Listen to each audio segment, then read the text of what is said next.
All right, so we're jumping into the story of a guy who goes from like a total zero to an absolute hero, only to walk right into a deadly trap. So picture this. We open in a hospital, and there are these whispers going around about a patient, this guy Sung Jinwoo. Now, he just barely survived something awful, but that's not what they're talking about. Nope, it's his body. Something about him has changed, drastically, and no one knows why. And here's why this is such a big deal. This guy, Jinwoo, he was literally famous for being the world's weakest hunter. I mean, a rock-bottom E rank who got hurt on like the simplest jobs imaginable. But now, he's taller, he's ripped, and he's got this vibe of power that's just completely unexplainable. It's so crazy that his own sister, Gina, barely even recognizes him. He just brushes it off, you know? Oh, I've been working out. But he knows what's really going on. He's seeing this weird video game-like screen that no one else can see.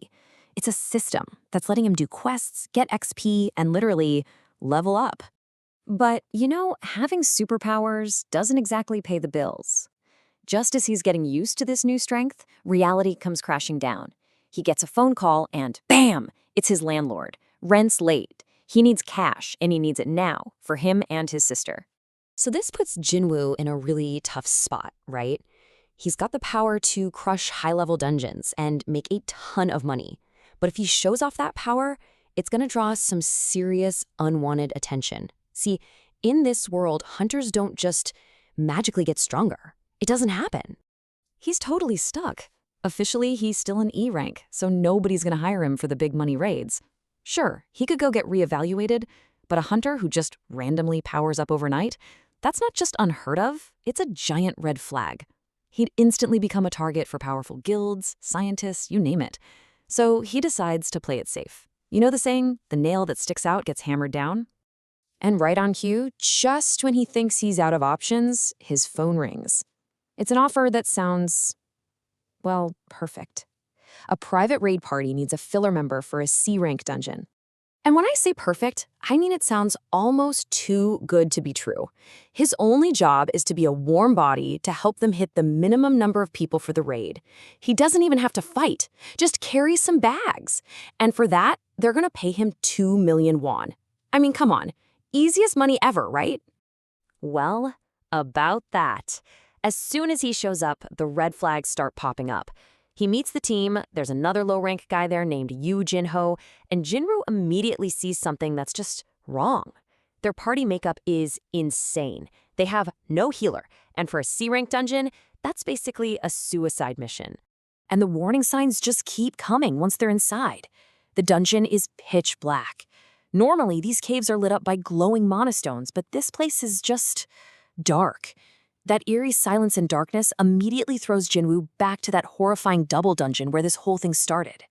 Then they find it, the thing that really sets off all the alarms. The dungeon isn't empty. It's filled with dead monsters, just bodies everywhere. Something else has already been through here, and whatever it wasn't friendly. So Jinwoo, with his new super senses, takes a closer look, and he realizes these things weren't killed by hunters. No swords, no magic. The wounds are bite marks. They were torn apart. That means there's a predator in here with them, a much, much stronger monster, and it's probably still around. But does the rest of the party care about these massive, flashing warning signs? Nope. They push ahead and find the boss room, and what they see inside makes them completely forget about the danger. Their greed just takes over, because they're not even looking at the boss. The walls, they're just covered in shimmering mono ore. We're talking about a jackpot, a massive treasure trove that would be worth over 100 million won apiece for them. And just like that, all that fear in the air, gone. Replaced by pure, raw greed. So the raid leader, a guy named Hwang Dongsuk, he turns to Jinwoo and the other new guy, Jinho, and he's all like, hey, could you two just watch this room for us? We'll be right back with the mining gear. Yeah, that's a lie. This was their plan from the very beginning. It's a nasty little trick some hunters pull. They call it lizard tailing. You bring in some weak, disposable hunters as baggage. If you hit the jackpot, you just leave them behind with the boss.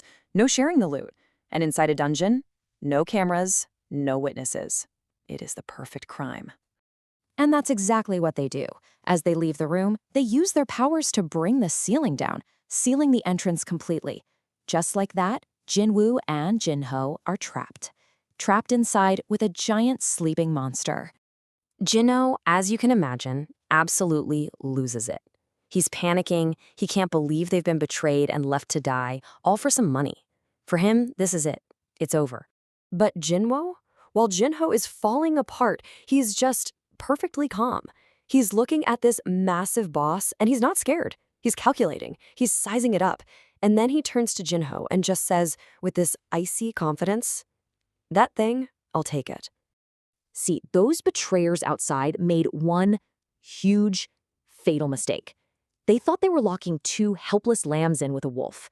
What they don't know is that they just locked their wolf in with the real predator.